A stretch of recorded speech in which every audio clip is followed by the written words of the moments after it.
പെട്ടെന്ന് തന്നെ കുറച്ച് പോലീസുകാർ വിത്ത് ഗൺ വന്നിട്ട് ഷൂട്ടിംഗ് തുടങ്ങിയത്. എങ്ങനെയാണ് പോലീസ് ഇവിടെ എത്തിയതെന്ന് ഞങ്ങൾക്ക് അറിയില്ല. ഒരു മനുഷ്യനെ പിറകിൽ നിന്ന് വെടിവെക്കുക, എന്നിട്ട് പറയാണ് അദ്ദേഹം ആദ്യം വെടിയുറച്ചത് കൊണ്ടാണെന്ന് പറഞ്ഞാൽ ആരെ വിശ്വസിക്കാൻ സാധിക്കും? ഈ ഫേക്ക് എൻകൗണ്ടേഴ്സ് ഒരിക്കലും അംഗീകരിക്കാൻ സാധ്യമല്ല. പ്രത്യേകിച്ച് ഒരു കമ്മ്യൂണിസ്റ്റ് ഭരണകൂടം. മുഖ്യമന്ത്രിയാണ് അദ്ദേഹത്തിൻ്റെ മൗനം. അദ്ദേഹം വെടിയണം, അദ്ദേഹം പറയണം. മാവോയിസ്റ്റുകളെ നിയന്ത്രിക്കുന്ന കാര്യത്തിൽ സർക്കാരിൻ്റെ പോളിസി അല്ലെങ്കിൽ നയം, സ്ട്രാറ്റജി പൂർണ്ണമായും പരാജയപ്പെട്ടിരിക്കുന്നു.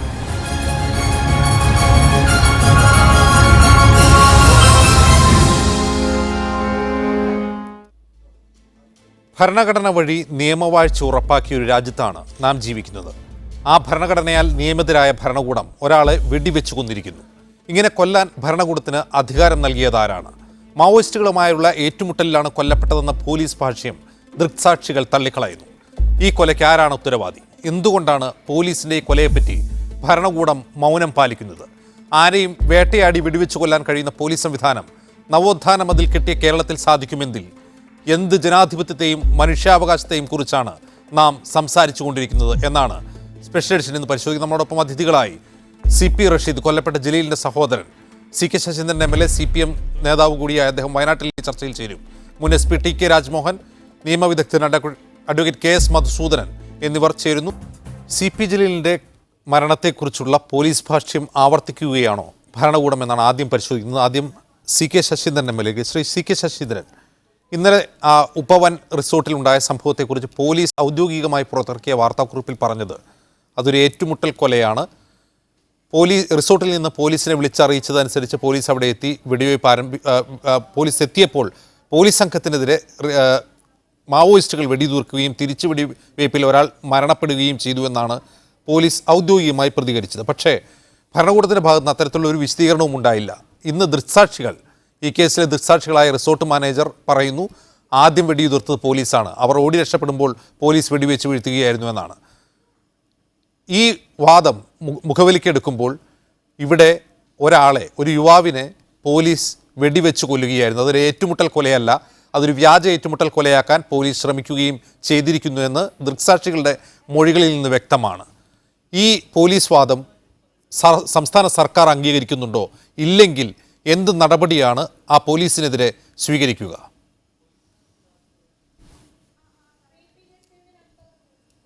ജലീലിൻ്റെ മരണം ദൗർഭാഗ്യകരമാണെന്ന കാര്യത്തിൽ നമുക്ക് അറിയാവുന്ന ഒരു കാര്യമാണ്. പക്ഷേ അവിടെയുണ്ടായ സംഭവങ്ങളുമായി ബന്ധപ്പെട്ടുകൊണ്ട്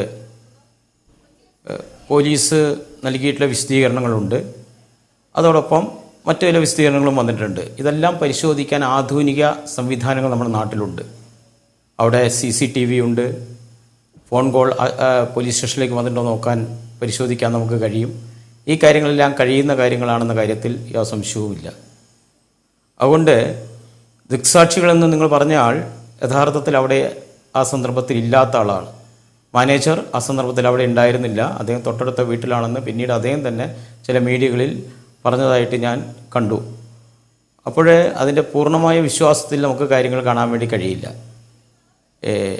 ഗവൺമെൻറ് ആവട്ടെ, റഷീദ്, അദ്ദേഹത്തിൻ്റെ മരിച്ചുപോയയാളുടെ സഹോദരൻ ആവശ്യപ്പെട്ടത് മജിസ്ട്രേറ്റ് തല അന്വേഷണമായിരുന്നു. ആ അന്വേഷണം അദ്ദേഹം ആവശ്യപ്പെട്ട ഉടനെ തന്നെ ഇന്നലെ തന്നെ ഗവൺമെൻറ് പ്രഖ്യാപിക്കുകയുണ്ടായി. സുപ്രീം കോടതിയുടെ മാനദണ്ഡങ്ങൾ അനുസരിച്ചുകൊണ്ടുള്ള കാര്യങ്ങൾ നടന്നിട്ടുണ്ടോ എന്ന് പരിശോധിക്കുന്നതിന് വേണ്ടി ക്രൈംബ്രാഞ്ച് അന്വേഷണവും പ്രഖ്യാപിച്ചിട്ടുണ്ട്. സർക്കാരിനൊന്നും മറച്ചു വെക്കാനില്ല എന്നുള്ളത് കൊണ്ടാണ് ഈ കാര്യങ്ങൾ അന്വേഷിക്കാൻ ആവശ്യമായ നടപടി സ്വീകരിച്ചിരിക്കുന്നത്. പോലീസ് ഏറ്റുമുട്ടലുണ്ടായി എന്നുള്ളൊരു യാഥാർത്ഥ്യമാണ് അവിടെ. മാവോയിസ്റ്റുകളുടെ ഭാഗത്തുനിന്ന് വെടിവെപ്പുണ്ടായി എന്നുള്ളൊരു യാഥാർത്ഥ്യമാണ് അവിടെ. പോലീസിൻ്റെ ജീപ്പും മറ്റു കാര്യങ്ങളും തകർന്നതൊക്കെ ആയിട്ട് പല പത്രങ്ങളും റിപ്പോർട്ട് ചെയ്തിട്ട് നമുക്ക് കാണാൻ വേണ്ടി കഴിയും. അപ്പോൾ അവിടെ ഉണ്ടായ കാര്യങ്ങളെ വളച്ചൊടിച്ച് വേറെ രീതിയിൽ കാര്യങ്ങൾ അവതരിപ്പിക്കുന്നത് ഒരു ഭാഗം വരുന്നുണ്ട്. ഇതെല്ലാം അന്വേഷിക്കാൻ പോലീസ് നിശ്ചയിച്ചിട്ടുണ്ട്. അന്വേഷണത്തിൻ്റെ ഭാഗമായി ഈ കാര്യങ്ങൾ നമുക്ക് കണ്ടെത്താൻ കഴിയുന്നതാണ്. മറ്റു കാര്യങ്ങൾ അഭ്യൂഹങ്ങളുടെയും ചില ആൾക്കാരുടെ വെളിപ്പെടുത്തലുകളുടെ എല്ലാം ഭാഗമായിട്ട് വരുന്ന കാര്യങ്ങളാണ്. അതായത് പോലീസ് വിശദീകരിക്കുന്ന കാര്യങ്ങളെ നിങ്ങൾ പിന്തുണയ്ക്കുന്നു എന്നാണ് നിങ്ങളുടെ വാക്കുകളിൽ നിന്ന് മനസ്സിലാകുന്നത്. അതായത് പോലീസ് പറഞ്ഞത് മാത്രമല്ല, മാധ്യമങ്ങളിലൂടെ നാം കേട്ടുകൊണ്ടിരുന്നത് ഏതാണ്ട് ഒരു 9:30 മുതൽ വെളുപ്പിന് 4 മണി വരെ അവിടെ തുടർച്ചയായി വെടിമുഴങ്ങിക്കൊണ്ടിരുന്നു. അതിനർത്ഥം അവിടെ ഒരു ഏറ്റുമുട്ടൽ ഉണ്ടായി എന്ന് കാഴ്ചക്കാർക്കും കേൾവിക്കാർക്കും തോന്നുന്ന രീതിയിലാണ് ആ സംഭവവികാസങ്ങൾ. പക്ഷേ ഈ CP ജലീലിൻ്റെ മൃതദേഹത്തിനടുത്ത് നിന്ന് കണ്ടെടുത്ത ഒരു തോക്ക് ഇന്ന് മാധ്യമങ്ങളിൽ കണ്ടതാണ്, നാം എല്ലാവരും കണ്ടതാണ്. അതൊരു നാടൻ തോക്കാണ്, നാടൻ കൈത്തോക്കാണ്. സാധാരണയായി കൊല്ലന്മാർ സ്വന്തം ആലയിൽ നിർമ്മിക്കുന്ന തോക്കിൻ്റെ ഒരു രൂപഘടനയുള്ള ഒന്ന്. അത് വെച്ച് 6-7 മണിക്കൂർ പോലീസിനെ നേരിട്ടു എന്ന്, മാവോയിസ്റ്റുകൾ നേരിട്ടു എന്ന് പറഞ്ഞാൽ ആരാണ് വിശ്വസിക്കുക? ഇത്തരം പ്രശ്നങ്ങൾ അതിലുണ്ട്. അത്തരത്തിലൊരു ഏറ്റുമുട്ടൽ അവിടെ നടന്നിട്ടില്ല. പക്ഷേ നിങ്ങൾ പറയുന്ന അവിടെ ഏറ്റുമുട്ടലാണ് നടന്നത്, ആദ്യം മാവോയിസ്റ്റ് വെടിവെച്ചു എന്നാണ്. അപ്പോൾ പോലീസ് പറയുന്ന ഭാഷ്യത്തെ ഭരണകൂടത്തിൻ്റെ കൂടി ഭാഗമായ താങ്കളെപ്പോലുള്ളൊരു MLA ജനപ്രതിനിധി പിന്തുണയ്ക്കുന്നു എന്ന് വരുമ്പോൾ ഈ ദുരൂഹതയുണ്ട് എന്ന് ആരോപിക്കുന്ന അവർക്ക് എവിടെ നിന്നാണ് നീതി ലഭിക്കുക? എന്ത് അന്വേഷണത്തിലാണ് ഈ ദുരൂഹത മാറുക? ഇതിൽ ദുരൂഹത മാറണമെങ്കിൽ സുപ്രീം കോടതി നിർദ്ദേശപ്രകാരം ഒരു FIR രജിസ്റ്റർ ചെയ്ത് ഈ കൊലപാതകം നടത്തിയ പോലീസുകാർക്കെതിരെ അന്വേഷണം നടക്കണം. അതിനിയും ഉണ്ടായിട്ടുണ്ടോ? അത്തരമൊരു FIR രജിസ്റ്റർ ചെയ്യപ്പെട്ടിട്ടുണ്ടോ? ഇവിടെ നിങ്ങൾ ചില മുൻവിധികളോടുകൂടി കാര്യങ്ങൾ പറയുകയാണ്. ഞാൻ പറഞ്ഞതും അതിനെ നിങ്ങൾ നിങ്ങളുടേതായ ഭാഷയിൽ നിങ്ങൾക്ക് അതിൻ്റേതായ ഒരു ധാരണ ഉണ്ടാവും, അതിനനുസരിച്ച് വ്യാഖ്യാനിക്കുകയാണ്. ഞാൻ പറഞ്ഞത് കഴിഞ്ഞ ദിവസം രാത്രി അവിടെ പോലീസിൽ ഉപവൻ എന്ന് പറയുന്ന റിസോർട്ടിനകത്ത് സായുധരായിട്ടുള്ളൊരു സംഘം, അവർ കയ്യും വീശി വന്നവരല്ല എന്ന് എല്ലാവർക്കും അറിയാം. ആ രാഷ്ട്രീയ പ്രവർത്തന ശൈലിയാണ് നിങ്ങൾ അംഗീകരിക്കുന്നുണ്ടോ ഇല്ലയോ എന്ന് പറയേണ്ടത്. 2004 CPI മാവോയിസ്റ്റ് എന്ന് പറയുന്ന രാഷ്ട്രീയ പ്രസ്ഥാനം ഗണപതി ജനറൽ സെക്രട്ടറി ആയിക്കൊണ്ട് രൂപീകരിച്ച് കാണാൻ വേണ്ടി കഴിയും. മൊപ്പല്ല ലക്ഷ്മണറാവു എന്ന് പറയുന്ന ആളുടെ നേതൃത്വത്തിൽ അവർ CPI-ML 1969 രൂപീകരിക്കുന്നത്. അവരെല്ലാം ഉപേക്ഷിച്ചു സായുധ സമരം. സായുധമായിട്ടുള്ള അതിസാഹസികമായ സായുധ രീതിയിലാണ് കാര്യങ്ങൾ അവർ നടത്തിക്കൊണ്ടിരിക്കുന്നത് നമുക്ക് കാണാൻ വേണ്ടി കഴിയും. വയനാട്ടിൻ്റെ അനുഭവമുണ്ട്. നിങ്ങൾ ഈ സംഭവത്തെ മാത്രമല്ല കാണേണ്ടത്. വയനാട്ടിൽ വർഗീസ് നമുക്കൊക്കെ അറിയാവുന്ന ഒരാളാണ്. അദ്ദേഹം ഉൾപ്പെടെയുള്ള ആൾക്കാർ ഉയർത്തി വരുന്ന കാര്യങ്ങളെല്ലാം പിന്നീട് ഒരു ജനതയാകെ തള്ളിക്കളഞ്ഞു. ജനങ്ങളുടെ പിന്തുണയില്ലാതെ അലഞ്ഞു തിരിഞ്ഞ് നടക്കുന്ന കർണാടകയിൽ നിന്നും തമിഴ്നാട്ടിൽ നിന്നും കേരളത്തിൻ്റെ പല ഭാഗത്തു നിന്നും വന്നിട്ടുള്ള ഒരു ചെറിയ ഗ്രൂപ്പ് ആയുധവുമായി, നിങ്ങൾ പറഞ്ഞല്ലോ ഒരാൾ മാത്രമുള്ളത്, 10 അംഗ സംഘമായിരുന്നു അത്, എല്ലാവർക്കും അറിയാവുന്ന കാര്യങ്ങളാണ്. 2 പേരായിരുന്നു റിസോർട്ടിനകത്തേക്ക് വന്നിരുന്നത്. അവർ തോക്ക് ചൂണ്ടിയിട്ട് പണം വേണമെന്ന് ആവശ്യപ്പെടുകയാണ്. 50,000 രൂപ വേണം. അപ്പോൾ ഇല്ല, ഞങ്ങൾ ATM എടുത്ത് വരാം. ATM എടുക്കുന്നവരെ വെയിറ്റ് ചെയ്തു. ഇതെല്ലാം CCTV-യിൽ അവിടെയുണ്ട്, എല്ലാ കാര്യങ്ങളും ആർക്കും പരിശോധിക്കാവുന്ന കാര്യങ്ങളേ ഉള്ളൂ. അപ്പോൾ ആ കാര്യങ്ങളൊന്നും മറച്ചു വെച്ചുകൊണ്ട് കാര്യങ്ങൾ, നിങ്ങൾ പാവപ്പെട്ട ചെറുപ്പക്കാരെ തെറ്റായ ഒരു രാഷ്ട്രീയ പ്രവർത്തനത്തിൻ്റെ ഭാഗമായി അവരുടെ ആത്മാർത്ഥതയും അവരുടെ മറ്റു കാര്യങ്ങളും ഞാൻ ചോദ്യം ചെയ്യാൻ വേണ്ടി തയ്യാറാവുന്നില്ല. എനിക്ക് റഷീദുമായിട്ട് നേരത്തെ കൽപ്പറ്റയിൽ ഉള്ള ഒരാളായിരുന്നു അദ്ദേഹം. എനിക്ക് അദ്ദേഹമൊക്കെ ആയിട്ട് നല്ല ബന്ധമുള്ള കാര്യം, അതൊന്നും ഞാൻ ചോദ്യം ചെയ്യുന്നില്ല. റഷീദിൻ്റെ ആഗ്രഹപ്രകാരം ആവശ്യപ്രകാരം കൂടിയാണ് ഇപ്പോഴേ ഈ അന്വേഷണങ്ങളെല്ലാം ശശീന്ദ്രൻ, നമുക്ക് അംഗീകരിക്കാനാവാത്ത രാഷ്ട്രീയ ശൈലിയിൽ പ്രവർത്തിക്കുന്ന നിരവധി പാർട്ടികളും കക്ഷികളും ഒക്കെയുണ്ട്. അതൊന്നുമല്ല ഈ ചർച്ചയുടെ ഉന്നം. എൻ്റെ ചോദ്യത്തിൻ്റെ ലക്ഷ്യവും അതല്ല. ഞാൻ അംഗീകരിക്കുന്നു, അല്ലെങ്കിൽ CK ശശീന്ദ്രൻ എന്ന MLA അംഗീകരിക്കുന്ന ഒരു രാഷ്ട്രീയ പ്രവർത്തന ശൈലി ആരെങ്കിലും സ്വീകരിച്ചാൽ അവരെയൊക്കെ വെടിവെച്ചു കൊല്ലാനുള്ള ന്യായമായി അതിനെ ഉന്നയിക്കാൻ പാടില്ല ശ്രീ CK ശശീന്ദ്രൻ. എന്റെ പ്രശ്നം അതല്ല. ഞാൻ മടങ്ങി വരാം താങ്കളിലേക്ക്. CP റഷീദ്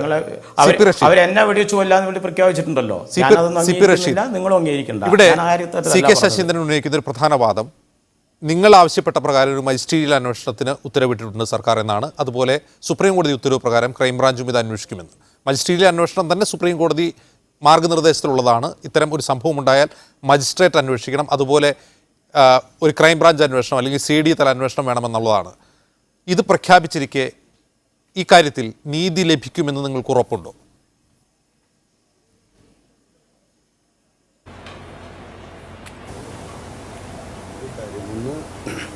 ശശിയേട്ടന് പോലീസിനെയാണ് വിശ്വാസം. അദ്ദേഹം MLA ആയതുകൊണ്ട് അങ്ങനെ ഏറ്റെടുത്തോട്ടെ. സത്യസന്ധനായ ഒരു രാഷ്ട്രീയ പ്രവർത്തകൻ എന്നുള്ള തരത്തിൽ അദ്ദേഹത്തിനോട് വ്യക്തിപരമായി എനിക്ക് വേറെ പ്രശ്നമൊന്നുമില്ല. പക്ഷേ ഞാൻ ഉന്നയിച്ചിട്ടുള്ളത് PUCL വേഴ്സസ് മഹാരാഷ്ട്ര കേസിൽ ഇത്തരത്തിലൊരു ഏറ്റുമുട്ടൽ കൊലപാതകം നടന്നു കഴിഞ്ഞാൽ എന്ത് തരത്തിലാണ് ഇത് കൈകാര്യം ചെയ്യേണ്ടത് എന്ന മാർഗനിർദ്ദേശത്തിൻ്റെ അടിസ്ഥാനത്തിൽ ഈ കാര്യം കൈകാര്യം ചെയ്യണമെന്നും, അങ്ങനെ കൈകാര്യം ചെയ്യുമ്പോൾ ഏറ്റവും പ്രധാനപ്പെട്ട സംഗതി എന്ന് പറയുന്നത് മജിസ്ട്രീരിയൽ അന്വേഷണമല്ല. അതല്ല ഞാൻ ആവശ്യപ്പെട്ടത്. പോലീസുകാർക്കെതിരെ, ഈ കൊലക്കുറ്റം നടത്തിയിട്ടുള്ള കൊല നടത്തിയിട്ടുള്ള പോലീസുകാർക്കെതിരെ FIR രജിസ്റ്റർ ചെയ്തുകൊണ്ട് അന്വേഷണം നടത്തണമെന്നതാണ് എൻ്റെ ആദ്യത്തെ വാദം. ഏതെങ്കിലും ഒരു തരത്തിലുള്ള അന്വേഷണം അല്ല. അപ്പോൾ ആ ഗൈഡ് ലൈൻസിലെ ഈ മജിസ്ട്രീരിയൽ അന്വേഷണം എന്ന് പറയുന്നത് ആ ഗൈഡ് ലൈൻസ് തന്നെ മെയിനായിട്ട് പറയുന്നതിൽ അഡീഷണൽ ആയിട്ട് പറയുന്ന ഒരു കാര്യമാണ്. അപ്പോൾ ഇവിടെ കേസ് രജിസ്റ്റർ ചെയ്ത് അന്വേഷണം നടത്തുന്നില്ല എന്ന് മാത്രമല്ല, മറിച്ച് 82 82/2019 ഏതാണ്ട് UAPയിലെ 14ഓളം സെക്ഷനുകളും കൊലക്കുറ്റം, ഭീകരപ്രവർത്തനത്തിന് പൈസ ആവശ്യപ്പെട്ടത് ഉൾപ്പെടെയുള്ള കേസുകൾ ചാർജ് ചെയ്ത് ജലീലിനെതിരെ കേസ് ചാർജ് ചെയ്തു. അതിൻ്റെ പേരിലാണ് അവിടെ ഇൻക്വസ്റ്റ് നടത്തിയത്, അതിൻ്റെ പേരിലാണ് അവിടെ അന്വേഷണം നടത്തിയത്. അപ്പോൾ വെടിവെച്ച് കൊല്ലപ്പെട്ട ആൾ, ഇപ്പോൾ എനിക്ക് ഡെഡ് ബോഡി ഏറ്റെടുക്കുന്നതിന് വേണ്ടി ഒപ്പിട്ട് കൊടുത്ത അവർ തന്ന പേപ്പറിൽ, ഞാൻ ഒപ്പിട്ട് കൊടുത്ത് ഡെഡ് ബോഡി ഏറ്റെടുത്ത പേപ്പറിൽ പറഞ്ഞിട്ടുള്ളൊരു കാര്യം എന്ന് പറഞ്ഞാൽ crime number 8219 Vythiri police crime number കൈകാര്യം ചെയ്ത ചാർജ് ചെയ്ത കേസിൽ കൊല്ലപ്പെട്ട CP ജലീലിൻ്റെ ഡെഡ് ബോഡി ബന്ധുവായ ജ്യേഷ്ഠനായ നിങ്ങൾക്ക് വിട്ടുതരുന്നു എന്നാണ്. അപ്പോൾ എന്താണ് അവിടെ നടന്നിട്ടുള്ള? പോലീസ് ആ കാര്യം മുഴുവൻ കൈകാര്യം ചെയ്തു പറഞ്ഞാൽ പോലീസ് 9:45 തൊട്ട് അവിടെ അടച്ചു വെച്ച് പിറ്റേന്ന് ഏതാണ്ട് 4 മണി വരെയോ ഉച്ചക്ക് 1:30 വരെയോ നടത്തിയിട്ടുള്ള അന്വേഷണം എന്ന് പറയുന്നത് ഭീകരപ്രവർത്തനത്തിന് കാശ് വാങ്ങുകയും പോലീസുകാരെ ആക്രമിക്കുകയും കൊലപ്പെടുത്തുകയും ഒക്കെ ചെയ്ത, എന്നാൽ ഒരു പോലീസുകാരനും മുറിവേൽക്കാതിരിക്കുകയും കൊല്ലപ്പെടുകയും ചെയ്ത ജലീലിൻ്റെ അക്രമത്തെക്കുറിച്ചാണ് അന്വേഷണം. വേറെന്താ? അപ്പോൾ ആ അർത്ഥത്തിൽ ഇൻക്വസ്റ്റ് നടന്നു, ആ അർത്ഥത്തിൽ അന്വേഷണം നടന്നു. ഇപ്പുറത്തൊരു കേസ് രജിസ്റ്റർ ചെയ്യുന്നില്ല, ഇപ്പുറത്തൊരു അന്വേഷണം നടക്കുന്നില്ല. അപ്പോൾ ഏതർത്ഥത്തിലാണ് നീതി കിട്ടുമെന്ന് നമ്മൾ വിശ്വസിക്കുക? മറിച്ച് കുപ്പു ദേവരാജൻ്റെ കാര്യത്തിൽ മജിസ്റ്റീരിയൽ അന്വേഷണം നടത്തിയിട്ട് അത് കൊടുക്കേണ്ടത് ചീഫ് ജുഡീഷ്യൽ മജിസ്ട്രേറ്റിൻ്റെ അടുത്താണ് ഈ റിപ്പോർട്ട് കൊടുക്കേണ്ടത്. കുപ്പു ദേവരാജൻ്റെ കാര്യത്തിൽ ഇവർ മജിസ്റ്റീരിയൽ അന്വേഷണം നടത്തിയിട്ട് ആഭ്യന്തര വകുപ്പിലാണ് കൊണ്ടുപോയി കൊടുത്തിട്ടുള്ളത്. അപ്പോൾ കേരളത്തിലെ പ്രമുഖ അഭിഭാഷകനും മനുഷ്യാവകാശ പ്രവർത്തനവുമായ തുഷാർ നിർമ്മൽ സാരഥി ആഭ്യന്തര വകുപ്പിന് വിവരാവകാശ പ്രകാരം ആവശ്യപ്പെട്ടു ഈ മജിസ്റ്റീരിയൽ റിപ്പോർട്ട്. ഈ മജിസ്റ്റീരിയൽ അന്വേഷണ റിപ്പോർട്ട് ഇതുവരെ വെളിച്ചം കണ്ടിട്ടില്ല, അത് തരാൻ കഴിയില്ല എന്നാണ് വിവരാവകാശത്തിന് മറുപടി കിട്ടിയത്. അപ്പോൾ ഒന്ന് മജിസ്റ്റീരിയൽ അന്വേഷണം പ്രഖ്യാപിക്കും ആളുകളുടെ, എന്നിട്ട് അന്വേഷണം തിരിച്ച് ഇപ്പുറത്ത് ഇവർ നടത്തിയിട്ടുള്ള ആക്രമണപ്പെടുത്തും കൊല്ലപ്പെട്ട ആളെ കുറിച്ചും അന്വേഷിക്കും. എന്നിട്ട് പിന്നെ ഇവിടെ ഉണ്ടായ സംഭവത്തിൽ, ഉപ റിസോർട്ടിൽ ഉണ്ടായ സംഭവത്തിൽ കൊല്ലപ്പെട്ട ജലീലാണ് പ്രതി. ആ കേസിൽ പ്രതി ജലീലാണ്. Shri T K Rajmohan supreme കോടതി എൻകൗണ്ടർ കില്ലിങ്സിനെ കുറിച്ച്, എക്സ്ട്രാ ജുഡീഷ്യൽ കില്ലിങ്സിനെ കുറിച്ച് പുറത്തിറക്കിയ ഡയറക്റ്റീവ്സിൽ കൃത്യമായി പറയുന്നു. ആ പറയുന്ന ഒരു ഭാഗം ഞാൻ വായിച്ചു കേൾപ്പിക്കും. Regarding any encounter operation is over and persons are killed or injured and the same is reported to either orally or writing to the police in furtherance of section 154 of the criminal procedure code, it shall be registered in crime register of that particular police station, and that further the said first information report along with copies to the higher officials and the court in original shall be sent with immediately without any delay whatsoever through proper channel എന്നാണ്. അതായത് ഒരു encounter കൊലയുണ്ടായാൽ അതിൽ FIR register ചെയ്യണം. ആദ്യം FIR register ചെയ്ത കൊലയെക്കുറിച്ചാണ് FIR register ചെയ്യേണ്ടത്, അല്ലാതെ അവിടെ നടന്ന മറ്റെന്തെങ്കിലും ക്രിമിനൽ ആക്ടിവിറ്റിയെക്കുറിച്ചല്ല. ആ കൊലയെക്കുറിച്ചുള്ള FIR കോടതിയിലെത്തണമെന്നാണ് സുപ്രീം കോടതി നിർദ്ദേശിച്ചിട്ടുള്ളത്. ഇവിടെ മുമ്പ് കേരളത്തിൽ 2 അനുഭവങ്ങളാണ് നമുക്കുള്ളത്. ഒന്ന് നിലമ്പൂരിലെ കൊലപാതകം, നിലമ്പൂരിലെ കുപ്പു ദേവരാജിൻ്റെയും അജിതയുടെയും കൊലപാതകം, ഇപ്പോൾ ജലീലിൻ്റെ കൊലപാതകം. ഈ 2 സംഭവത്തിലും അത്തരമൊരു FIR ഇല്ല. ഈ സംഭവത്തിൽ ഇപ്പോൾ FIR ഇട്ടിട്ടുള്ളത്, കേസ് നമ്പർ ആയിട്ടിട്ടുള്ളത് ഈ കൊല്ലപ്പെട്ടയാൾ ചെയ്തു എന്ന് പോലീസ് ആരോപിക്കുന്ന കുറ്റകൃത്യത്തെക്കുറിച്ചാണ്. എന്തുകൊണ്ടാണ് പോലീസ് ഈ സുപ്രീം കോടതി മാർഗനിർദ്ദേശം ലംഘിക്കുന്നത്?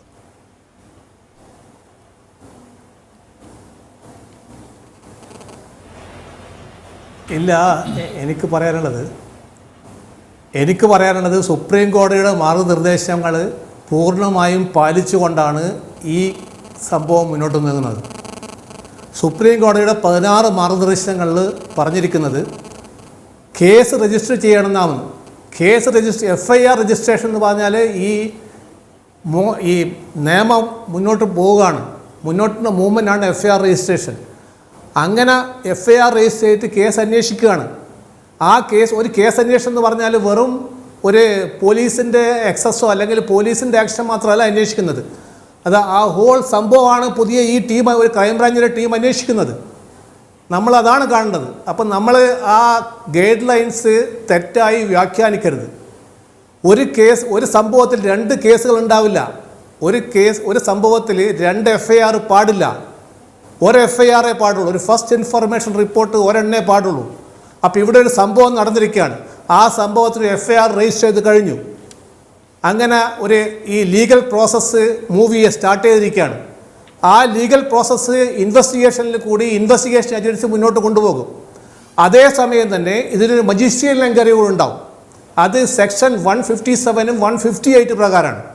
157, 158 CRPC പ്രകാരമുള്ള മജിസ്ട്രേറ്റ് എൻക്വയറിയും ഈ കേസിൻ്റെ അന്വേഷണവും രണ്ടാണ്.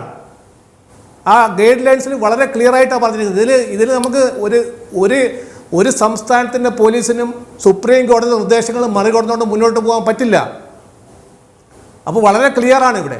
പിന്നെ ഇവിടുത്തെ കേസ് അന്വേഷിക്കുന്നത് ഒരു ക്രൈംബ്രാഞ്ചിൻ്റെ ടീമാണ്, ഒരു സെപ്പറേറ്റ് ടീമാണ്. ഇതുമായൊരു ബന്ധമില്ലാത്ത ഒരു വിഭാഗമാണ് അന്വേഷിക്കുന്നത്. കൂടാതെ ഈ മരിച്ച ആളുടെ ബന്ധക്കാർക്ക് എപ്പോഴും വേണമെങ്കിലും ജുഡീഷ്യൽ മജിസ്ട്രേറ്റിന് മുന്നിൽ കേസ് ഫയൽ ചെയ്യാം. അവർക്ക് പോലീസിൻ്റെ ഈ 82 ഈ ക്രൈം നമ്പർ പറഞ്ഞു, ഈ പോലീസ് സ്റ്റേഷനിൽ ക്രൈം നമ്പർ പറഞ്ഞു. ആ ക്രൈം നമ്പർ അത് വെച്ചല്ലാതെ നിങ്ങൾക്ക് മജിസ്ട്രേറ്റിന് മുന്നിൽ പരാതി പറയാം. അതും ആ ഗൈഡ് ലൈൻസിലുണ്ടല്ലോ. അങ്ങനെ ജുഡീഷ്യൽ പ്രോസസ്സ് ഈ ഒരു എൻകൗണ്ടർ കില്ലിങ് ഒരു ജുഡീഷ്യൽ പ്രോസസ്സിൻ്റെ ക്ലീൻ വാച്ചിലുള്ള ഒരു സംഭവമാണ്. അല്ലാതെ നമുക്കിങ്ങനെ ഒരു ചർച്ചയിൽ കൂടിയിട്ടോ ഒന്നും മാറ്റിമറിക്കാൻ പറ്റുന്നതല്ല. ശരി, നമ്മൾ ആ കാര്യമാണ് മനസ്സിലാക്കേണ്ടത്. അഡ്വക്കേറ്റ് കെ എസ് മധുസൂദനൻ, ഇവിടെ നമുക്ക് 3 കൊലപാതകങ്ങൾ, 2 സംഭവങ്ങളിലെ 3 കൊലപാതകങ്ങളാണ് കേരളത്തിന് മുമ്പിലുള്ളത്. കുപ്പു ദേവരാജിൻ്റെയും അജിതയുടെയും മരണത്തിലും ഇപ്പോൾ CP ജലീലിൻ്റെയും മരണത്തിലും ഈ പറയുന്ന സുപ്രീം കോടതിയുടെ മാർഗ്ഗനിർദ്ദേശം അനുസരിച്ചിട്ടാണോ കാര്യങ്ങൾ മുന്നോട്ട് പോയിട്ടുള്ളത്? ഇവിടെ ടി രാജ്മോഹൻ വിശദീകരിക്കുന്നത് ഒരു സംഭവത്തിൽ 2 FIR പാടില്ല എന്നാണ്. അങ്ങനെയാണെങ്കിൽ പോലീസിന് മുമ്പിലുള്ള ഒരു കുറ്റകൃത്യം എന്ന് പറയുന്നത് പോലീസ് വ്യാഖ്യാനിക്കുന്നത് റിസോർട്ടിലെത്തി ആ റിസോർട്ട് ഉടമകളെ തോക്ക് ചൂണ്ടി ഭീഷണിപ്പെടുത്തി പണം തട്ടാൻ ശ്രമിച്ചു എന്ന കേസാണ്. ആ കേസ് നമ്പറാണ് CP റഷീദ് ഇവിടെ പറഞ്ഞത്. ഒരു സംഭവം, ആ സംഭവത്തിൻ്റെ തുടർച്ചയാണ് CP ജലീലിൻ്റെ മരണമെങ്കിൽ 2 FIR ഒരു സംഭവത്തിൽ ഇടാൻ കഴിയില്ലെങ്കിൽ ഇപ്പോൾ പോലീസ് ചെയ്തതിനെ നീതീകരിക്കാൻ കഴിയില്ലേ?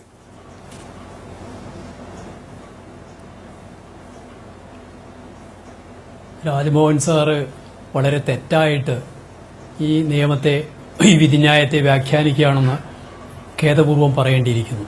ഇപ്പോൾ അജിംസ് തന്നെ ആ വിധിന്യായത്തിൻ്റെ പകർപ്പ് വായിക്കുകയുണ്ടായി. അജിംസ് വളരെ കൃത്യമായിട്ട് തന്നെ ആ പാരഗ്രാഫ് 31(2) വായിച്ചതാണ്. ആ 31(2) ഒന്നുകൂടി ഞാൻ രാജ്മോഹൻ സാറിൻ്റെ ശ്രദ്ധയിൽ കൊണ്ടുവരികയാണ്.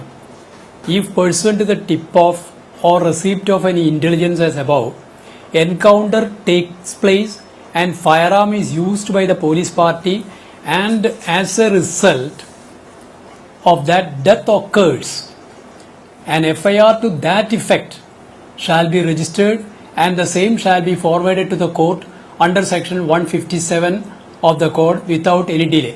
ഇപ്പോൾ രാജ്മോഹൻ സാർ പറയുന്ന പ്രകാരമാണെങ്കിൽ ഏത് കോഗ്നൈസബിൾ ഒഫൻസിനും, അതായത് വാറണ്ട് കൂടാതെ അറസ്റ്റ് ചെയ്യുന്ന ഏത് കേസിനും FIR ഇട്ട് പോലീസ് അന്വേഷിക്കേണ്ടതാണ്. ഇവിടെ ഒരു പോലീസ് എൻകൗണ്ടറിൽ മരണം നടന്നിട്ടുണ്ടെങ്കിൽ അവിടെ FIR രജിസ്റ്റർ ചെയ്തിരിക്കണം. അപ്പോൾ ആ FIR-ൽ പ്രതിസ്ഥാനത്തേക്ക് വരുന്നത് ആരാണ്? മരണപ്പെട്ട ആളെ നമുക്ക് മനസ്സിലായി. ഒരാൾ മരിച്ചിട്ടുണ്ടെങ്കിൽ തീർച്ചയായിട്ടും FIR ഇടണമെന്ന് പറയുമ്പോൾ FIR-ലെ പ്രതിക്കോളത്തിൽ വരേണ്ടത് ഏത് പോലീസ് ഉദ്യോഗസ്ഥനാണോ അല്ലെങ്കിൽ ഏത് സംഘമാണോ ഇതിന് ആഹ്വാനം കൊടുത്തിട്ടുള്ളത്, ആ സംഘം ഉൾപ്പെടെയുള്ളവരാണ് പ്രതിസ്ഥാനത്തേക്ക് വരേണ്ടത്. അവർക്കെതിരെയുള്ള കേസാണ് വരേണ്ടത്. ഇത് കേസും കൗണ്ടർ കേസും അല്ല. രാജ്മോഹൻ സാറിനോട് ഞാൻ ലളിതമായിട്ടൊരു കാര്യം പറയാം. ഇപ്പോൾ 2 പേർ തമ്മിൽ അങ്ങോട്ടും ഇങ്ങോട്ടും പ്രത്യാക്രമണം നടത്തുന്നു, ഒരാൾ മരിച്ചു പോകുന്നു. അവിടെ നമുക്ക് കേസും കൗണ്ടർ കേസും ഉണ്ടാകും. അപ്പോൾ ഇവിടെ ആക്രമിച്ച ആൾ പറയുന്നത് എന്താ? ഞാൻ എൻ്റെ സ്വന്തം ശരീരത്തിൻ്റെ ജീവന്റെ രക്ഷാർത്ഥം, സ്വജീവരക്ഷാർത്ഥം ഞാൻ അയാളെ കൊന്നതാണ് എന്ന് പറഞ്ഞു കഴിഞ്ഞാൽ പോലീസ് കേസ് രജിസ്റ്റർ ചെയ്യാതിരിക്കുകയാണോ ചെയ്യുക? അല്ല, പോലീസ് രജിസ്റ്റർ ചെയ്തിരിക്കണം. സ്വാഭാവികമായിട്ടും ഇദ്ദേഹം പറയുന്ന പക്ഷേ എന്നെ അയാൾ ആക്രമിച്ചു എന്ന് പറഞ്ഞതിന്റെ വെളിച്ചത്തിൽ അയാൾക്ക് വേണമെങ്കിൽ പ്രൈവറ്റ് ആയിട്ട് പോകാമെന്നുള്ളത് വേറെ കാര്യം. ഇവിടെ പ്രതിസ്ഥാനത്തേക്ക് നിൽക്കുന്നത് ആരാണ്? പോലീസാണ്. അങ്ങനെ പോലീസ് പ്രതിസ്ഥാനത്ത് നിർത്തിക്കൊണ്ടുള്ള FIR അല്ല നേരത്തെ റഷീദ് ചൂണ്ടിക്കാണിച്ചതുപോലെ ഇവിടെ വന്നിട്ടുള്ള FIR. അപ്പോൾ ആ FIR അല്ല സുപ്രീം കോടതി ഈ വിധിന്യായത്തിൽ ചൂണ്ടിക്കാട്ടിയിട്ടുള്ളത്. 2016 സുപ്രധാന വിധിന്യായത്തിൽ ചൂണ്ടിക്കാണിച്ചിട്ടുള്ളത്. അതിനെ സംബന്ധിച്ച് ആണ് മജിസ്ട്രേറ്റ് എൻക്വയറി നടത്തേണ്ടത്. സാധാരണ ഇതിലൊരു എക്സിക്യൂട്ടീവ് മജിസ്ട്രേറ്റ് ആയിരിക്കും നടത്തുക. അങ്ങനെ എൻക്വയറി നടത്തിക്കഴിഞ്ഞാൽ ആ എൻക്വയറിയുടെ റിപ്പോർട്ട് നേരെ തന്നെ കോടതിയിലേക്ക്, ജുഡീഷ്യൽ മജിസ്ട്രേറ്റ് കോടതിയിലേക്ക് കൊടുത്തിരിക്കണം. അതൊരു ഫൈനൽ റിപ്പോർട്ടായിട്ട് കണക്കാക്കപ്പെടുകയും ചെയ്യും. അല്ലെങ്കിൽ 190 പ്രകാരമുള്ളത് ഒരു സംശയം ചോദിക്കട്ടെ. അങ്ങനെയാണെങ്കിൽ ഈ കുപ്പു ദേവരാജിന്റെയും അജിതയുടെയും സംഭവത്തിൽ അത്തരത്തിലൊരു അന്വേഷണം നടന്നിട്ടുണ്ടോ? ഈ പറയുന്ന CID ക്രൈംബ്രാഞ്ച് ലെവലിലുള്ള ഒരു അന്വേഷണം നടന്നിട്ടുണ്ടോ? ആ അന്വേഷണത്തിന്റെ അവസ്ഥ എന്താണ് ഇപ്പോൾ? മജിസ്ട്രിയൽ അന്വേഷണ റിപ്പോർട്ട് ലഭിച്ചിട്ടില്ല എന്ന് ഇവിടെ CP റഷീദ് നേരത്തെ ചൂണ്ടിക്കാട്ടി. അങ്ങനെയാണെങ്കിൽ ഈ മറ്റൊരു ഏജൻസി അന്വേഷിക്കുന്ന ആ അന്വേഷണ റിപ്പോർട്ട് എവിടെയാണ്? അവിടെ എന്താണ് സംഭവിച്ചതെന്ന് സംബന്ധിച്ച വല്ല സൂചനയുമുണ്ടോ? തീർച്ചയായിട്ടും നേരത്തെ പറഞ്ഞു, എൻ്റെ സുഹൃത്തായ തുഷാർ വിവരാവകാശ നിയമപ്രകാരം അപേക്ഷ കൊടുത്തിരിക്കുമ്പോൾ നമുക്കറിയാൻ കഴിഞ്ഞ എന്താണ്, ആ റിപ്പോർട്ട് കൊടുത്തിരിക്കുന്നത് ഹോം ഡിപ്പാർട്ട്മെന്റിലേക്കാണ്. റിപ്പോർട്ട് കൊടുക്കേണ്ടത് സുപ്രീം കോടതിയുടെ നിബന്ധന അനുസരിച്ചാണെങ്കിൽ കൊടുക്കേണ്ടത് ജുഡീഷ്യൽ മജിസ്ട്രേറ്റ് കോടതിയിലാണ്.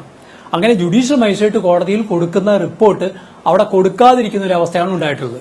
അപ്പോൾ ഈ വിധിന്യായത്തിൽ തന്നെ പറയുന്നുണ്ട്, എന്തെങ്കിലും ഒരു പരാതി ഉണ്ടെങ്കിൽ, ഇപ്പോൾ രാജ്മോഹൻ ചൂണ്ടിക്കാണിക്കുന്നത് പോലെ വേറെ ഒരു സെപ്പറേറ്റ് പ്രൈവറ്റ് അന്യായം കൊടുക്കുന്ന കേസല്ല, ഏതെങ്കിലും ഗൈഡ് ലൈൻസ് ഇവിടെ പാലിക്കപ്പെടാതിരിക്കുകയാണെങ്കിൽ അതിനെ സംബന്ധിച്ചുള്ള കംപ്ലൈന്റ് കൊടുക്കാൻ സെഷൻസ് കോടതിക്ക്, ഈ പ്രദേശത്തെ ബാധ്യതപ്പെട്ട സെഷൻസ് കോടതിയിൽ പരാതി കൊടുക്കാനും അവിടെ കേസുമായിട്ട് മുന്നോട്ട് പോകാനും കഴിയും. അപ്പൊ അല്ലാതെ സെപ്പറേറ്റ് ആയിട്ടൊരു ശരി, ഞാൻ മടങ്ങി വരാം. CK ശശീന്ദ്രനിലേക്ക്. ശ്രീ CK ശശീന്ദ്രൻ, ഇവിടെ വ്യക്തമായി കഴിഞ്ഞു ഈ പ്രൊസീജിയറിൽ ഉണ്ടാകുന്ന പാഴ്ചകൾ. കാരണം നമുക്കിതിനു മുമ്പ് മുൻ അനുഭവങ്ങൾ കുറവാണ്. ഈ സുപ്രീം കോടതി ഗൈഡ് ലൈൻസ് വന്നതിന് ശേഷം കേരളത്തിൽ ഇങ്ങനെ ഉണ്ടാകുന്ന മൂന്നാമത്തെ സംഭവം മാത്രമാണിത്. ആദ്യത്തെ സംഭവത്തിൽ 2 പേർ കൊല്ലപ്പെട്ടിരുന്നു. അന്നുണ്ടായ സംഭവത്തോട്, അത് ഈ സർക്കാരിൻ്റെ കാലത്താണ് ഉണ്ടായത്, ആ സംഭവത്തോട് സർക്കാർ സ്വീകരിച്ച സമീപനം, ഈ മജിസ്ട്രേറ്റ് റിപ്പോർട്ട് ആഭ്യന്തര വകുപ്പ് കൈമാറിയിട്ട് അതിൻ്റെ പകർപ്പ് ആവശ്യപ്പെട്ട വിവരാവകാശ പ്രവർത്തകരോട് അത് കൊടുക്കാൻ കഴിയില്ല, അത് രാജ്യസുരക്ഷയുമായി ബന്ധപ്പെട്ടതാണെന്ന് പറയുന്നു. ഇപ്പോൾ ഈ സംഭവത്തിൽ തന്നെ തുടക്കത്തിൽ തന്നെ അഡ്വക്കേറ്റ് KS മധുസൂദനെ പോലുള്ള നിയമവിദഗ്ധർ ചൂണ്ടിക്കാട്ടുന്നു, FIR രജിസ്റ്റർ ചെയ്യേണ്ടത് മരിച്ചയാളെ പ്രതിയാക്കിക്കൊണ്ടല്ല, മറിച്ച് കൊന്ന പോലീസുകാരെ പ്രതിയാക്കിക്കൊണ്ടാണ്. അതാണ് സുപ്രീം കോടതി ഉത്തരവിൻ്റെ അന്തസ്സത്ത എന്ന് അദ്ദേഹം ചൂണ്ടിക്കാട്ടുകയും ചെയ്യുന്നു. ഇതാണ് ഇവിടെ പ്രശ്നം. ഇതിന് മറുപടി ലഭിക്കേണ്ടതുണ്ട് സർക്കാരിൽ നിന്ന്. ഇവിടെ ഒരു സംഭവം, ഒരു സ്ഥലത്ത് സായുധരായിട്ട് വന്ന് തോക്കുങ്ങൾ, നേരത്തെ പറഞ്ഞുള്ള ഒരാളല്ല, 2 ആൾ ആ CCTV എല്ലാവർക്കും കാണാൻ വേണ്ടി കഴിയും. CCTV ദൃശ്യങ്ങൾ നിങ്ങൾ പരിശോധിച്ച് നോക്കിയാൽ കാണാൻ വേണ്ടി കഴിയും. അതിൽ ആദ്യം ആരാ വെടിവെക്കുന്നതെന്നും എങ്ങോട്ടാ വെടിവെക്കുന്നത് തുടങ്ങിയ കാര്യങ്ങൾ, പോലീസ് സ്റ്റേഷനിലേക്ക് വന്ന ഫോൺ കോളുകൾ, ഇതെല്ലാം അവിടെ കാണാൻ കഴിയുന്ന രേഖകളാണ്. അതനുസരിച്ച് പോലീസ് കൃത്യനിർവഹണത്തിന് വേണ്ടി പോയതാണ്, അല്ലാണ്ട് പോലീസ് ആളെ കൊല്ലാൻ വേണ്ടി പോയതല്ല. തെറ്റായ രീതിയിൽ നിങ്ങൾ കാര്യങ്ങൾ കാണരുത്. പോലീസ് ഹോട്ടലുടമയിൽ നിന്ന് വന്ന പരാതിയുടെയും അവരുടെ അറിയിപ്പിൻ്റെയും എല്ലാം അടിസ്ഥാനത്തിൽ, ഹോട്ടലിൻ്റെ ഭാഗത്ത് നിന്ന് വന്ന അറിയിപ്പിൻ്റെ അടിസ്ഥാനത്തിൽ സായുധരായിട്ടുള്ള 2 ആൾക്കാർ വന്ന് ഞങ്ങളോട് പണം നിർബന്ധമായിട്ട് ചോദിക്കുന്നു, 2 ലക്ഷം രൂപ ആവശ്യപ്പെടുന്നു. കാശിപ്പയുടെ ഇല്ല എന്ന് പറഞ്ഞപ്പോൾ ATM-ൽ പോയി എടുത്തു വരാൻ വേണ്ടി നിർബന്ധിക്കപ്പെടുന്നു. ആ സാഹചര്യത്തിൽ പോലീസിന് വിവരം അറിയിക്കുന്നു. പോലീസ് അങ്ങോട്ട് പോകണ്ടെന്നാണോ നിങ്ങൾ പറയുന്നത്? സ്വാഭാവികമായിട്ട് പോലീസ് അങ്ങോട്ട് പോകും. പോലീസ് പോയ ഉടനെ ഈ 2 പേരും പോലീസിനെ കണ്ടപ്പോൾ അവർ രക്ഷപ്പെടാൻ ശ്രമിക്കുന്നതിനിടയിൽ പോലീസ് നേരെ വെടിവെക്കുകയുണ്ടായിട്ടുള്ളതാണ് ഞങ്ങൾക്ക് മനസ്സിലാക്കാൻ വേണ്ടി കഴിഞ്ഞിട്ടുള്ളത്. അതൊക്കെ പോലീസ് അന്വേഷിക്കട്ടെ, ഞാനൊരു വിശദാംശങ്ങളിലേക്ക് പോകുന്നില്ല, അത് ഞാനല്ല പറയേണ്ടത്. പോലീസും ഒക്കെ അന്വേഷണത്തിൻ്റെ ഭാഗമായിട്ട് കാര്യങ്ങൾ പറയട്ടെ.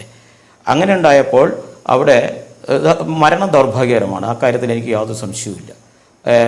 എന്താ ഗവൺമെൻറ് പിന്നെ ചെയ്യേണ്ടത്? സുപ്രീം കോടതിയുടെ മാനദണ്ഡം അനുസരിച്ച് അപ്പോൾ തന്നെ ക്രൈംബ്രാഞ്ച് അന്വേഷിക്കുന്നു. 82/2019 കേസിൽ ഒരു കേസ് അവിടെ രജിസ്റ്റർ ചെയ്ത് കഴിഞ്ഞിട്ടുണ്ട്. ആ കേസിൻ്റെ അടിസ്ഥാനത്തിൽ ക്രൈംബ്രാഞ്ച് അന്വേഷണമുണ്ട്, മജിസ്ട്രേറ്റ് അന്വേഷണമുണ്ട്, 2 നടക്കുകയാണ്.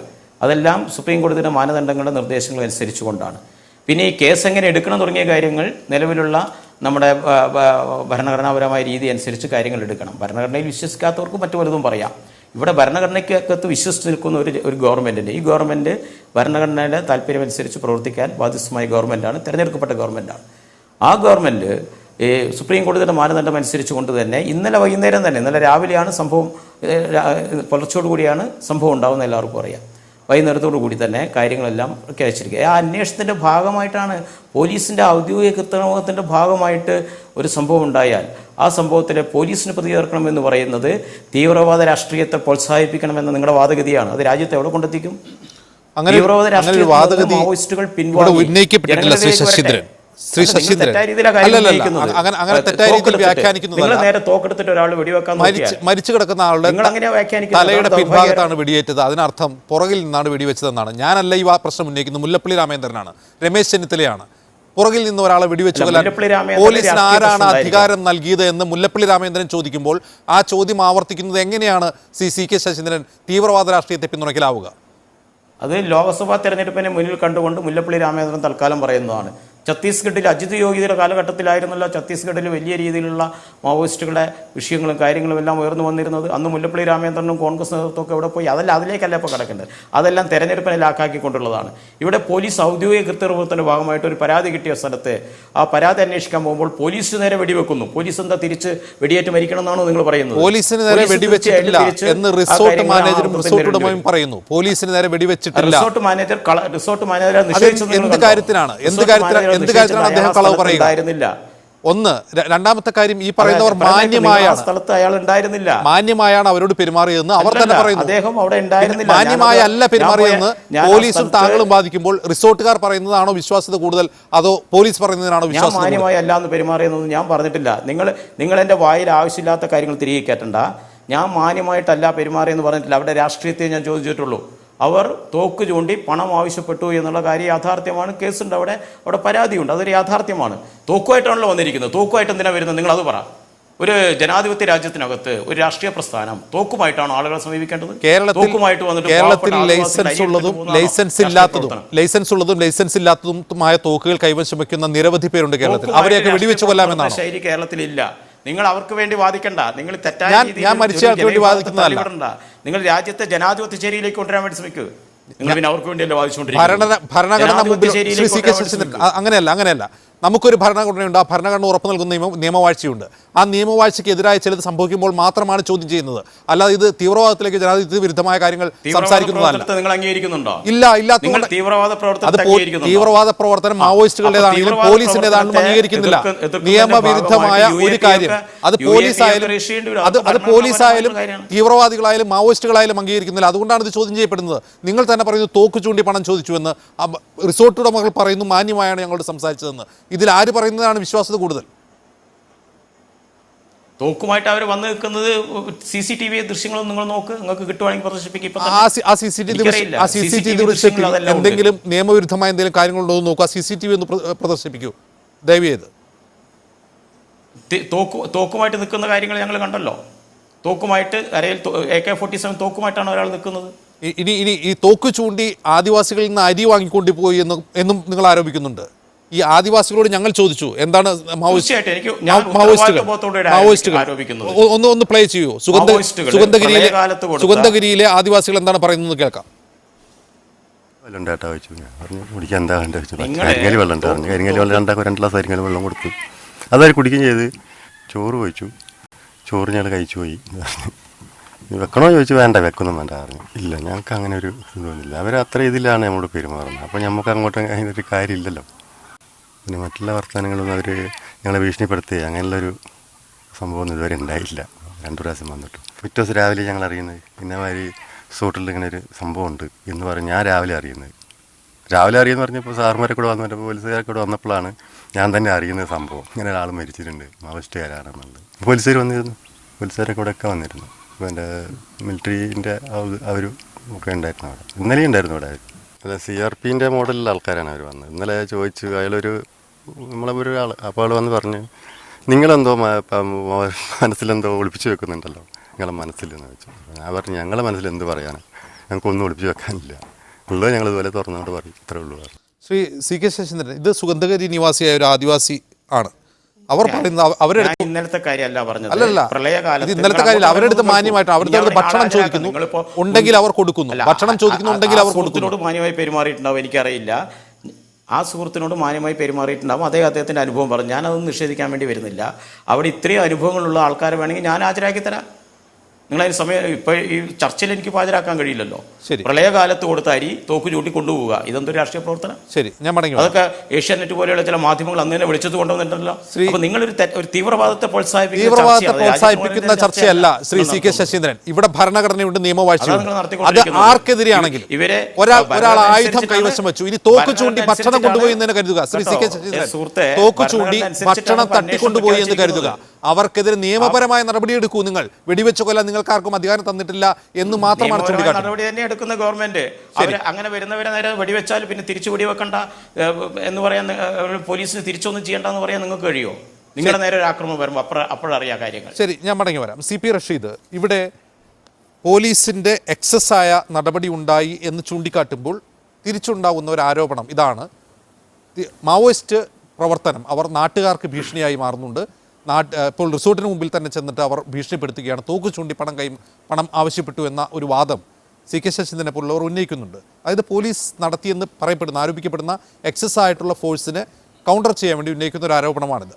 ഈ ആരോപണമുള്ളപ്പോൾ പോലും ഈ നടപടിയെ ന്യായീകരിക്കപ്പെടുന്നുണ്ടോ?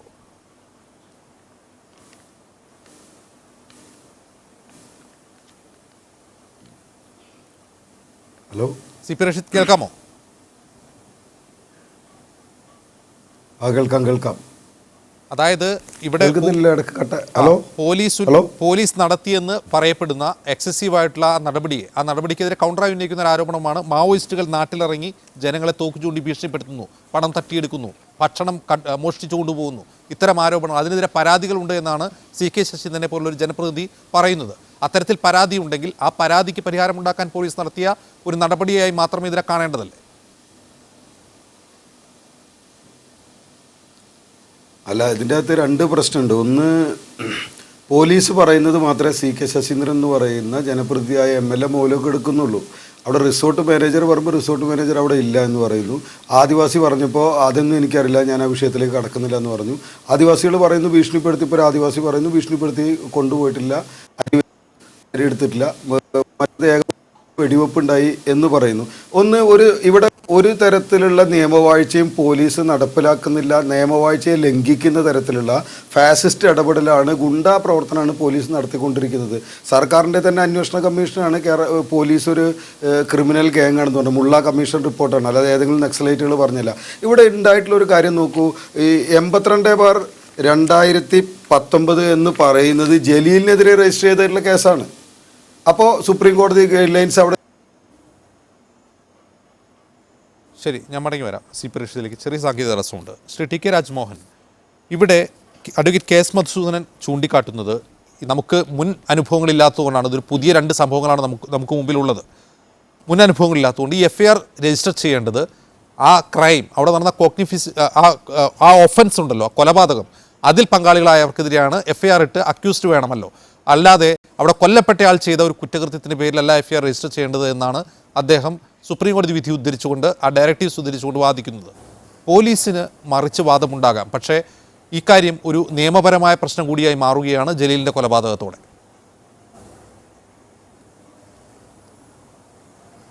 അജീസ് പറഞ്ഞ 1-2 കാര്യങ്ങൾ ഞാൻ പറഞ്ഞോട്ടെ. ആദ്യമായിട്ട് പറയാനുള്ളത്, ഈ സംഭവം നടക്കുന്നത് ഒരു എൻകൗണ്ടറായിട്ടല്ല നടക്കുന്നത്.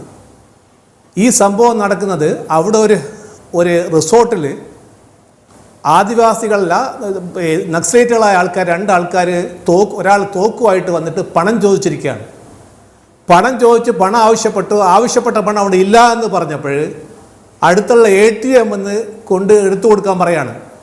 നിങ്ങൾ കേട്ടിട്ടുണ്ടോ എവിടെയെങ്കിലും ഏതെങ്കിലും രാഷ്ട്രീയ പ്രവർത്തനം, അങ്ങനത്തെ ഒരു രാഷ്ട്രീയ പ്രവർത്തനം ഉണ്ടോ? തോക്ക് ചൂണ്ടുക, പണം ആവശ്യപ്പെടുക, പണമില്ലെങ്കിൽ ATM എന്ന് എടുത്തു കൊണ്ടുവരാൻ പറയുക. അതിനുശേഷം ഈ വിവരം പോലീസ് അറിഞ്ഞ് അവിടെ വരികയാണ്. അപ്പോൾ പോലീസിന് വിവരം കിട്ടി, ഇവിടുത്തെ ഈ നക്സലേറ്റുകളായി ബന്ധപ്പെട്ട ആൾക്കാർ ഇവിടെ വന്നിട്ടുണ്ടെന്ന് വിവരം കിട്ടിയപ്പം അവിടെ ക്യാമ്പ് ചെയ്യുന്ന തണ്ടർ ബോൾട്ടും ബാക്കി പോലീസ് ടീം അവിടെ വരികയാണ്. വന്നു കഴിഞ്ഞപ്പോൾ സ്വാഭാവികമായിട്ടും പോലീസ് ആക്ഷൻ ഉണ്ടാവും, നാച്ചുറലല്ലേ. കാരണം ഈ നമ്മുടെ ജനാധിപത്യ സംവിധാന പ്രകാരം പ്രവർത്തിക്കേണ്ട ഒരു ഓർഗനൈസേഷൻ അല്ലാതെ അൺലോഫുൾ ആക്ടിവിറ്റി പ്രകാരം നിരോധിക്കപ്പെട്ട ഒരു സംഘടനയാണത്. ആ സംഘടനയിൽപ്പെട്ട ആൾക്കാർ തോക്ക് ചൂണ്ടിയിട്ട് പണം ആവശ്യപ്പെടുകയാണ്. ഇത് ഉത്തരേന്ത്യയിലൊക്കെ നടക്കുന്ന കാര്യമാണ്, കേരളത്തിൽ നടക്കുന്ന കാര്യമല്ല. ഒരു തരം കപ്പം പിരിക്കുകയാണ് അവർ.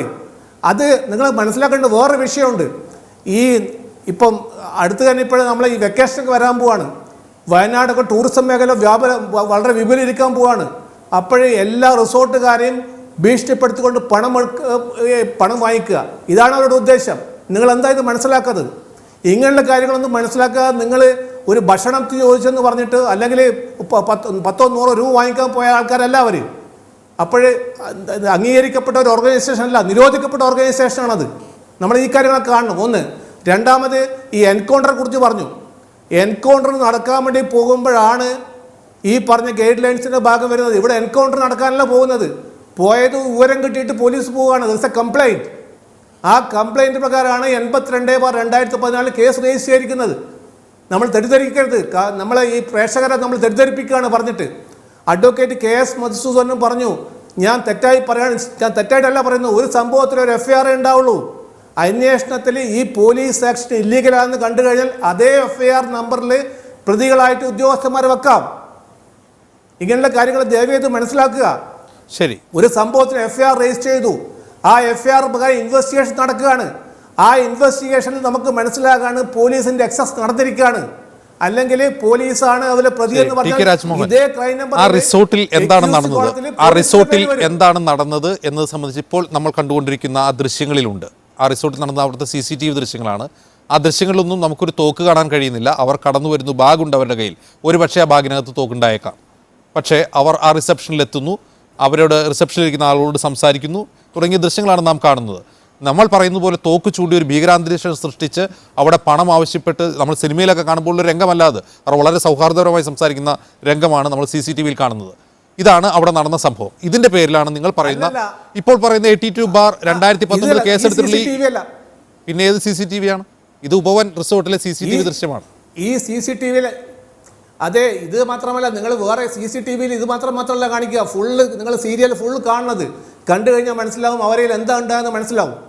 പിന്നെ നമ്മൾ 2 പേരാണോ 10 പേരാണോ എനിക്കൊന്നും നിങ്ങൾക്ക് അറിയില്ല. ആ നിൽക്കുന്നതാണ് മരിച്ച CP ജലീലിന്റെ ദൃശ്യമാണ് നമ്മൾ കണ്ടത്. അല്ല, അത് തന്നെ അല്ല എന്ന് പറയുന്നില്ല. ഈ 2 പേരാണെന്ന് നമ്മളിപ്പോൾ CCTV കാണുന്നത്. ബാക്കി ആൾക്കാർ കാട്ടിന്റെ വെളിയിൽ കാണുമായിരിക്കും, ഇരുട്ടിൽ കാണുമായിരിക്കും. നിങ്ങളൊരു സംഭവം ഒരു എൻകൗണ്ടറിന്റെ സംഭവം മനസ്സിലാകാത്തോണ്ടാണ് സംസാരിക്കുന്നത്. ഞാൻ ഇത്രയേ പറഞ്ഞുള്ളൂ. അതായത് പോലീസ് ഇപ്പോൾ ചാർജ് ചെയ്തിട്ടുള്ള കേസിലെ ഒഫൻസ് എന്ന് പറയുന്നത് നമ്മൾ ആ ദൃശ്യത്തിൽ കാണുന്നതാണ്. അവരാ ചെയ്തതാണ് പോലീസ് കണ്ടെത്തുന്ന കുറ്റം എന്ന് മാത്രമാണ് സൂചിപ്പിച്ചത്. ഓക്കെ, ഇനി പോലീസ് വന്നതിന് ശേഷം അവർ വെടിയുതിർത്തു എന്നുള്ള കാര്യങ്ങൾ അത് മറ്റന്വേഷണത്തിലൂടെ വരേണ്ടത്. അല്ല, വേറൊരു കാര്യം കൂടെ പറയാം. ചാനലിന്റെ മുന്നിൽ വന്ന് പറയുന്ന മൊഴിയല്ല കോടതിയിൽ വരുന്ന മൊഴി. അത് മനസ്സിലാക്കുക ദയവ് ചെയ്തിട്ട്. അന്വേഷണത്തിലൂടെയാണ് കണ്ടെത്തേണ്ടത്. ശരി, ഞാൻ മടങ്ങി വരാം. അഡ്വക്കേറ്റ് KS മധുസൂദനൻ, ഇപ്പോൾ പുറത്തു വന്നിട്ടുള്ളത് മാധ്യമങ്ങൾ പുറത്തു കൊണ്ടുവന്ന ചില കാര്യങ്ങളാണ്. ഇനി അന്വേഷണം നടക്കേണ്ടത് ക്രൈംബ്രാഞ്ചാണ് അന്വേഷണം നടത്തേണ്ടത്. ഒരു സംഭവത്തിൽ ഒരു FIR പാടുള്ളൂ എന്ന് TK രാജ്മോഹനെ പോലുള്ള പരിണിതപ്രജ്ഞനായ ഒരു പോലീസ് ഉദ്യോഗസ്ഥൻ വാദിക്കുകയും ചെയ്യുന്നു. അതിന് നിയമവശം എനിക്കറിയില്ല. ആ FIRന് മുകളിൽ ഇനി ക്രൈംബ്രാഞ്ച് അന്വേഷിച്ച് സത്യം കണ്ടെത്തുകയാണ് വേണ്ടത്.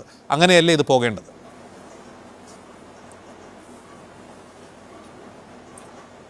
ഈ ഒരു പ്രതിക്കെതിരെ 2 FIR പാടില്ല എന്നുള്ളതാണ് ആന്റണിയുടെ കേസിലുണ്ടായത്. അത് വെച്ചിട്ടായിരിക്കും രാജ്മോഹൻ ഈ കാര്യം ഇങ്ങനെ പറയുന്നത്.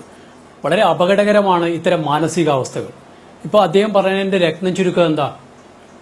ഏതെങ്കിലും നിരോധിത സംഘടനയിൽപ്പെട്ട ഒരാളെ അല്ലെങ്കിൽ 1-2 പേരെ എവിടെ വെച്ച് കണ്ടാലും പോലീസ് വെടിവെച്ച് കൊല്ലേണ്ടത് പോലീസിന്റെ ഉത്തരവാദിത്വമാണെന്നാണ് രാജ്മോഹനെ പോലെ SP റാങ്കിൽ റിട്ടയർ ചെയ്ത IPS ഉള്ള ഒരു ഉദ്യോഗസ്ഥൻ പറയുന്നത്. ഈ ഒരു മനോഘടനയിലാണ് അദ്ദേഹം പോലീസിൽ വാണിരുന്നത് എന്ന് മനസ്സിലാക്കുമ്പോൾ അപകടകരമായ ദുസ്സൂചനയാണ് ഇത് നൽകുന്നത്.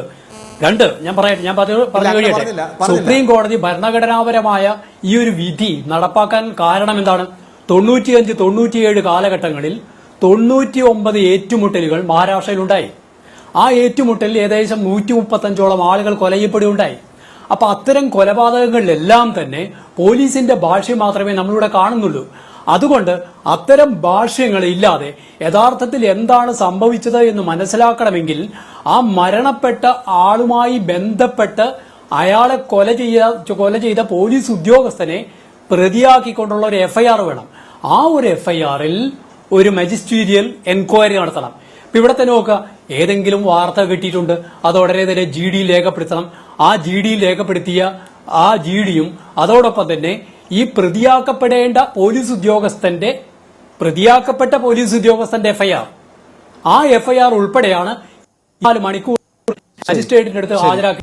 ഈ ചർച്ച നമുക്ക് അവസാനിപ്പിക്കേണ്ടതുണ്ട്. CP റഷീദിലേക്ക് കൂടി. CP റഷീദ്, ഇവിടെ നിയമപരമായ പുതിയ ചില പ്രശ്നങ്ങൾ, FIR ആർക്കെതിരെയാണ് ഇടേണ്ടത് തുടങ്ങിയ പ്രശ്നങ്ങൾ കേരളം ഇപ്പോൾ അഭിമുഖീകരിക്കുകയാണ്. ഈ സാഹചര്യത്തിൽ ഒരു പക്ഷേ ഈ കൊല്ലപ്പെട്ട ജലീലിൻ്റെ കുടുംബാംഗങ്ങൾ എന്ന നിലയിൽ നിങ്ങൾക്ക് ഇനി കോടതിയെ സമീപിക്കേണ്ട ഒരു സാഹചര്യം ഉണ്ടാകാം. ഒരുപക്ഷെ കോടതിക്ക് മാത്രം കുരുക്കഴിക്കാൻ കഴിയുന്ന ചില നിയമസങ്കീർണതകൾ കൂടി ഇതിലുണ്ട് എന്ന് ഈ ചർച്ചയുടെ അവസാനം നമുക്ക് തോന്നുന്നു. ശരിയല്ലേ? നിങ്ങൾ ആ തരത്തിലുള്ളൊരു നീക്കത്തിന് പോവുകയാണ്?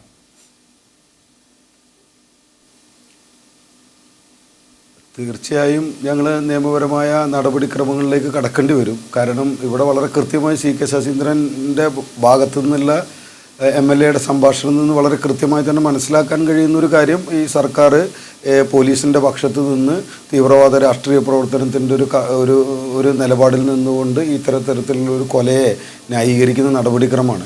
പിന്നെ പോലീസ് ഓഫീസർ പറഞ്ഞു കഴിഞ്ഞു ഒരു കൊലപാതകം നടന്നിട്ട് സർക്കാർ ഇതും ഇവിടുത്തെ